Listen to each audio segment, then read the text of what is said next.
मुझे बताया, उन्होंने कहा कि जब खान साहब को हमने बताया कि ये आ गए और उन्होंने कहा कि उनको बिठाए, मैं आ रहा हूँ चेंज करके, तो हमने उन्हें ये बताया कि वो बिठाने वाले नहीं है, वो बहुत बड़ी तादाद में और गालबन कोई हंगामी किसी सूरत हाल है। तो 3-4 वकला से आज मुलाकात हुई, तो मैंने उनसे पूछा कि 1 2 3 3 स्टेप्स में बताएं कि अब आप क्या करने वाले हैं, नंबर 1, नंबर 2, नंबर 3।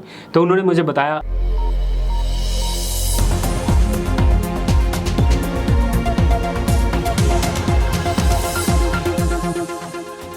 बिस्मिल्लाहिर्रहमानिर्रहीम, अस्सलाम वालेकुम। पाकिस्तान और दुनिया भर में देखने और सुनने वालों को अब्दुल कादिर का सलाम। आज का दिन काफ़ी बैक ब्रेकिंग रहा, एक जगह से दूसरी, दूसरी से तीसरी, काफ़ी भागदौड़ रही। वजह ऑब्वियस है, आपको पता है, डिटेल में नहीं जाऊंगा। चेयरमैन पीटीआई इमरान खान की गिरफ्तारी के बाद से पैदा होने वाली सूरत हाल की वजह से काफ़ी हलचल रही है वफाकी दारुल-हुकूमत इस्लामाबाद में। और सुबह से लेके अब तक क्या हुआ, मैं लम्हा ब लम्हा की चीज़ें जो है वो अपडेट करके व्लॉग्स की शक्ल में अपलोड कर चुका हूँ, आपको बता भी रहा था। लेकिन अभी बारी है इस चीज़ को समराइज़ करने की, आज के पूरे दिन को, और ख़ास तौर पर कुछ ऐसी इन्फॉर्मेशन जो आपके इल्म में नहीं है कि गिरफ़्तारी के वक्त एग्जैक्ट क्या सिचुएशन थी, क्या हुआ क्या, वो भी आपसे डिस्कस करना है। और फिर बहुत सारे लोगों के फीडबैक, कमेंट्स और सवालात ऐसे हैं, लोग थोड़ा अभी भी कन्फ्यूजन का शिकार हैं कि होगा क्या इमरान खान के पास अब भी अपील का कोई हक़ बाकी बचा है, वो अपील कर सकते हैं, अगर कर सकते हैं तो कहाँ पे कर सकते हैं, और उसका मुमकिना नतीजा क्या हो सकता है, और इमरान खान कब तक रिहा हो सकते हैं, उनके वकला की टीम क्या कर रही है। अब से कुछ देर पहले उनसे मुलाकात भी हुई, वो इमरान खान से अटक जेल में मुलाकात की तैयारी कर रहे हैं, पहले कौन मिलेगा, ये सारी चीज़ें डिसाइड हो रही हैं। तो ये एक एक स्टेप करके आपको थोड़ी तफसील बताऊँगा। लेकिन कुछ इंटरेस्टिंग क्वेश्चंस ऐसे भी हैं जिनको देख के मैं ख़ुद भी ये सोच रहा था कि यार वाकई इसका जवाब तो मेरे पास भी नहीं है। सवाल ये है कि आखिर इमरान खान ने ऐसा कौन सा जुर्म किया जिसकी वजह से उन्हें ये सारा कुछ मुसलसल 1 साल से भुगतना पड़ रहा है, और गिरफ़्तारी, छापे, गिरफ़्तारी, मुकदमात, 150 मुकदमात, 200 के करीब, और घर के ऊपर ऑपरेशन, और फिर गिरफ़्तारियाँ रहनुमाओं की, वर्कर्स की, और इतना जो ग्रैंड एक उनके गिर्द घेरा तंग किया गया। आखिर ऐसा कौन सा जुर्म किया? घड़ी बेचना कोई इतना बड़ा जुर्म है, वो भी जो अपनी मलकियत में हो और जो किसी दूसरे मुल्क से तोहफ़ा मिला हो। मतलब इसको इस तरह से बताया जा रहा है कि कौमी ख़जाने से जैसे कोई लूट मार कर ली हो। कौमी ख़जाने से तो नहीं घड़ी आई थी, ये तो तोहफ़ा था उनके लिए, जिसका डिक्लेयर किया गया है एफबीआर में। रकम जो बेचने के बाद मौसूल हुई वो एफबीआर में डिक्लेयर है, उसके ऊपर टैक्स भी दिया हुआ है। जब हर चीज़ क्लियर है तो फिर इतना बड़ा कौन सा जुर्म सरजद हो गया कि ये सारा कुछ हुआ। फिर वो 190 मिलियन पाउंड वाला जो भी एक केस चल रहा है अलकादर ट्रस्ट वाला, उसमें भी ऐसा ही है। कहते हैं कि जनाब कोई 190 मिलियन पाउंड कोई ऐसा लग रहा है जैसे इमरान खान ने अपनी जेब में डाल लिया, वो सुप्रीम कोर्ट ऑफ पाकिस्तान के अकाउंट में गया। तो अगर supreme court of Pakistan state की नहीं है या पाकिस्तान की नहीं है तो फिर किसकी है? तो ये बहुत सारे लूप होल्स हैं। ये आज का जो ख़ास तौर पे मुकदमा है, इसको सज़ा सुनाने में कितनी उजलत बरती गई और किस किस तरह से किया, मैं उसकी डिटेल में नहीं जाता, सब आपके सामने ऑलरेडी आ चुका है। तो उनके 3-4 वकला से आज मुलाकात हुई, तो मैंने उनसे पूछा कि 1 2 3 स्टेप्स में बताएं कि अब आप क्या करने वाले हैं, नंबर 1, नंबर 2, नंबर 3। तो उन्होंने मुझे बताया, वो आपके सामने रखने से पहले एज़ इट इज़ उनकी गुफ्तगू मुख्तसर सी है। मैं थोड़ा सा अहवाल बताना चाहता हूँ कि गिरफ़्तारी के वक्त एग्जैक्टली हुआ क्या। मुझे कुछ इन्फॉर्मेशन मिली तो मैंने सोचा कि थोड़ी सी आपके साथ भी शेयर की जाए। हुआ ये कि जब यहाँ से ये फ़ैसला महफूज हो गया इस्लामाबाद से, सेशन कोर्ट से, तो तकरीबन पता ही था कि क्या फ़ैसला आने वाला है। तो इतनी देर में वहाँ पे ज़मान पाक के बाहर और सारा कुछ वो सिग्नल्स चले गए थे कि जनाब बस अब थोड़ी देर में अरेस्ट है। तो जैसे ही फ़ैसला आया, चंद मिनट्स बाद पुलिस पहुंच गई ज़मान पाक इमरान खान साहब को गिरफ़्तार करने। और जिन्होंने बिल्कुल अपनी आंखों से देखा हुआ हाल है वो ऐसा बताते हैं, मैंने तो खुद देखा नहीं है, लेकिन जिन्होंने अपनी आंखों से देखा, जो अंदर थे, जिन्होंने सारा विटनेस किया, उनके मुताबिक जिस टाइम पुलिस वहाँ पर पहुँची है, इमरान खान साहब नींद में थे या सो रहे थे अपने कमरे में। तो जब पुलिस जमान पार्क के गेट पे पहुंचे तो उनके जो कुछ लोग थे करीबी अंदर, उन्होंने बताया जाके कि जनाब बाहर पुलिस आ गई है। इमरान खान साहब ने कहा कि अच्छा मैं आ रहा हूँ, मैं मतलब चेंज करके आ रहा हूँ, आप उन्हें बिठाएं। तो वो जिसने मुझे बताया उन्होंने कहा कि जब खान साहब को हमने बताया कि ये आ गए और उन्होंने कहा कि उनको बिठाए, मैं आ रहा हूँ चेंज करके, तो हमने उन्हें ये बताया कि वो बिठाने वाले नहीं हैं, वो बहुत बड़ी तादाद में और गालबन कोई हंगामी किसी सूरत हाल है। तो इमरान खान साहब मुस्कुरा दिए, ये एज़ इट इज़, मैं कोट एंड कोट आपको बता रहा हूँ। तो उन्होंने कहा कि चले मैं आ रहा हूँ। तो वो चेंज करके, जितनी देर में उन्होंने चेंज किया इतनी देर में वो जो अहलकार थे वो उनके जो बेडरूम था उसके गेट तक पहुँच चुके थे और उन्होंने ज़ोर ज़ोर से दरवाज़ा खटखटाना शुरू किया और इतने में इमरान खान साहब ने डोर ओपन भी कर दिया। तो जैसे डोर ओपन हुआ तो उनमें से किसी एक ने कहा कि इस तरह की सिचुएशन हुई। ये मैंने चूँकि विटनेस नहीं किया इसलिए मैं फिर से कह रहा हूँ कि ये मैंने नहीं देखा, जो लोग वहाँ पे थे उन्होंने बताया कि इस किस्म के अल्फाज इस्तेमाल हुए। और इमरान खान साहब ने कहा कि उठाने की क्या ज़रूरत है, मैं ख़ुद आपके साथ चलने के लिए तैयार हूँ, तो ये सारा कुछ करने की ज़रूरत नहीं है। तो वो इमरान खान साहब उनके साथ वहाँ से रवाना हो गए। और फिर कोई एक दूसरी टीम आई कुछ देर बाद, तो उन्होंने आके कोई घर की जो थोड़ी बहुत चीज़ें थी, तलाशी वलाशी तो खैर इतनी नहीं ली, लेकिन चीज़ें थोड़ी सी इधर उधर की। और फिर जो उनकी अहलिया थी उनसे कहा कि उनकी अगर कोई अद्वियात हैं जो वो इस्तेमाल करते हैं तो वो दे दें और उनके कपड़े दे दें जो लेके जाने हैं। तो उन्होंने कहा कि अद्वियात तो कोई नहीं वो इस्तेमाल करते, कपड़े उनको दे दिए और वो लेके चले गए। ये ओवरऑल सिनेरियो हुआ। अच्छा जी, अब आ जाइए जो आपके क्वेश्चन हैं कि अब होगा क्या, इमरान खान के वकला क्या कर रहे हैं और रिहाई कब तक मुमकिन है।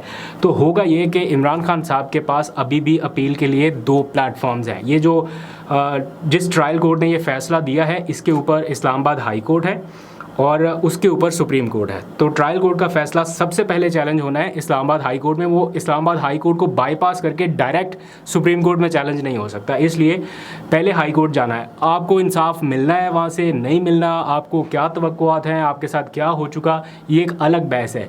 ये आपकी मजबूरी है कि आप इस्लामाबाद हाई कोर्ट को बाईपास किए बिना सुप्रीम कोर्ट तक नहीं जा सकते। अगर आप डायरेक्ट जाएंगे तो वो आपको डाइवर्ट कर देंगे कि पहले उस फोरम पर जाएँ, पहले वो अवेल करें, देन आप हमारे पास आएँ। तो इस किस्म की सिचुएशन है, चाहते ना चाहते हुए भी पीटीआई के लोगों को मंडे को इस्लामाबाद हाई कोर्ट जाना पड़ेगा। पहली तो बुनियादी तौर पर उनको पिटीशन फाइल करनी पड़ेगी कि ये जो सज़ा सुनाई है इसको सस्पेंड किया जाए। और इस सज़ा में इतने ज़्यादा लूप होल्स हैं कि जो थोड़े से अगेंस्ट लोग भी हैं वो भी ये कह रहे हैं कि ये सस्टेन नहीं कर पाएगा ये फ़ैसला। और इतने ज़्यादा लूप होल्स हैं कि एक तो इमरान खान खुद नहीं थे, उनके वकील नहीं थे, फिर सुप्रीम हाई कोर्ट का एक ऑर्डर था कि सुनकर दोबारा फ़ैसला किया जाए, ना सुना ना हियरिंग हुई, तो उजलत में फ़ैसला दिया गया। इसलिए ये फ़ैसला तो रिवर्स होना ही है। और बिलफ़र्ज़ कि इस्लामाबाद हाई कोर्ट इसे रिवर्स नहीं भी करता, दैन सुप्रीम कोर्ट के पास ये ऑप्शन होगा और वो इसको सेट असाइड कर सकते हैं। लेकिन उसके लिए इस्लामाबाद हाई कोर्ट जब तक चाहे वो अपने पास इस केस को रख सकता है। जब वो इस केस को अपने पास से डिसमिस करेंगे देन आप सुप्रीम कोर्ट जा सकते हैं। तो ये इस्लामाबाद हाई कोर्ट के चीफ जस्टिस पे डिपेंड करता है कि वो कितनी लंबी लंबी तारीख डालते हैं या कितनी जल्दी जल्दी इसका फ़ैसला करते हैं। तो शुनीद ये है कि चूँकि ये मामला थोड़ा कानूनी भी है प्लस सियासी बहुत ज़्यादा है, तो इसलिए कोशिश ये होगी कि जब तक सुप्रीम कोर्ट में जो तब्दीली होनी है वो हो ना जाए तब तक यहाँ पर नीचे ज़रा मामले को उलझा के रखा जाए। ये बातें हैं, सुनने में आ रहा है, जो लोग बहुत करीब से इन चीज़ों को देख रहे हैं। बहरहाल क्या होगा मैं वसूख से नहीं कह सकता। हो सकता है कि आमिर फ़ारूक साहब जल्दी इस केस को का कोई फ़ैसला कर दें या जो सज़ा सुनाई गई है उसको सस्पेंड कर दें। वकला ये बताते हैं कि सस्पेंड जो है वो फौरी तौर पर हो जाता होता है, बाद में फ़ैसला देखी जाएगी जो भी होगा, लेकिन सस्पेंशन ऑर्डर जो है वो जल्दी आ जाता है। तो लेट्स सी इसमें क्या होता है। तो जो उनके वकला थे उनसे मैंने 1 2 3 स्टेप के बारे में पूछा, जब नईम हैदर पंजोता थे और बैरिस्टर गोहर थे और बाकी वकला थे, तो मैंने पूछा कि 14 अगस्त से पहले पहले आ जाएंगे, तो उनका क्या कहना था, 1 2 3 4 स्टेप्स क्या हैं। ज़रा सा ये उनकी ज़ुबानी सुनिए, 1.5 मिनट के क्लिप्स हैं, ये सुन के वापस आएँ तो आपको एक और इंटरेस्टिंग बात बताता हूँ। देखने वालों को 1 2 3 स्टेप में सिर्फ बताएं कि आपका अगला लाहेअमल क्या होगा। लोग जानना चाहते हैं कि अब कहाँ पे कौन से फोरम से आप रजू करने वाले हैं। हाँ ठीक है। हाई कोर्ट पहला लाएअमल, दूसरा लाएअमल खान साहब से मुलाकात और तीसरा लाएअमल कि इंशाल्लाह वो बाहर आएंगे। और सुप्रीम कोर्ट का इसमें कुछ नहीं है? नहीं, सुप्रीम कोर्ट का है, पहले हमारा हाई कोर्ट का है। अगर हाई कोर्ट में हमारी कोई इस्तदा मंजूर नहीं हुई तो फिर हम सुप्रीम कोर्ट जाएंगे। तो हाई कोर्ट में कब तक दरख्वास्त फिक्स हो जाएगी? सोमवार को। क्या हाल है? First class. आप कैसे हैं? खैरियत से? होपफुल हैं सर?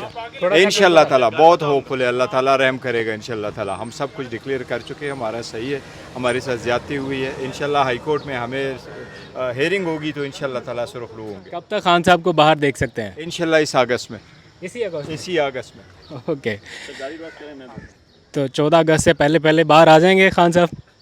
14 अगस्त से पहले पहले इंशाल्लाह। ओके जी, तो खान साहब के वकला काफ़ी होपफुल हैं। तो वकला की गुफ्तगू आपने सुनी। अब ज़रा आ जाइए, एक और अहम डेवलपमेंट इसी दौरान हुई है, ये रात गए। डेवलपमेंट ये हुई है कि सदर plus secretary supreme court bar association की जानिब से एक मुश्तरका बयान सामने आया है आज के इस फैसले के हवाले से, और इसके ऊपर उन्होंने तशवीश का इजहार किया है जिस तरह से सज़ा सुनाई गई है। और आपके लिए शायद ये नई बात हो, मेरे लिए भी नई बात है, अभी मैं इसको मज़ीद वेरीफाई भी कर लूँगा। बताया गया है कि ये जो 3 साल की सज़ा सुनाई गई है ये मैक्सिमम पेनल्टी है। कोई भी अदालत अमूमन सज़ा सुनाते हुए जो मैक्सिमम पेनल्टी है वहाँ तक नहीं जाती। अगर 3 साल मैक्सिमम सज़ा है तो वो 1.5 से 2 साल के दरमियान में रहती है। अगर 7 साल सज़ा है तो वो 3 साल तक सुनाते हैं। अगर 10 साल है तो 5 से 7 के दरमियान रहते हैं। तो मैक्सिमम पेनल्टी जो है वो बहुत एक्सट्रीम केसेस में सुनाई जाती है। और यहाँ पर ये 3 साल की जो सज़ा है, इसे मेरे इल्म में ये लाया गया है कि ये मैक्सिमम सज़ा है। मैं इसको मज़ीद क्रॉस चेक भी कर लूँगा कि ये 3 साल मैक्सिमम सज़ा थी जो सुना दी गई है, प्लस 1 लाख रुपया जुर्माना अगर अदा ना किया तो 6 महीने और भी कैद होगी। तो इसके ऊपर सदर और secretary supreme court bar association का मुश्तरका बयान सामने आया, वो मैं क्विकली आपको पढ़ के सुना देता हूँ। उन्होंने कहा है कि ये वाक़या बदकिस्मती की बात है कि अदालत ने मुलज़िम को समाअत का मुनसिफाना मौका फ़राहम किए बगैर फ़ैसला दे दिया। ये उनका एलामिया है जिसमें कहा गया है कि चेयरमैन PTI इमरान खान के वकील की गैर मौजूदगी में केस का फ़ैसला बिल्कुल जल्दबाजी में किया गया। ये आर्टिकल 4 के तहत मुलज़िम के बुनियादी हकूक़ की सरीहन खिलाफ वर्जी है। एलामिया में यह भी कहा गया कि फ़ैसले को वकील को सुने बगैर इंतहाई उजलत में सुनाया गया है। हाई कोर्ट ने एडिशनल सेशन जज को हिदायत की थी कि वो काबिल समाअत होने के मामले पर नए सिरे से फैसला करें। नए सिरे का मतलब यह है कि उन्हें स्टार्ट से आर्ग्यूमेंट सुनने थे। फाजिल जज ने इस मामले का नए सिरे से फैसला करने की बजाय जल्दबाजी में और बग़ैर किसी आज़ाद जहन के दरख्वास्त को अपने ही साबिक़ा अहकामात पर भरोसा करते हुए मुस्तरद कर दिया। ये मुश्तरका बयान है।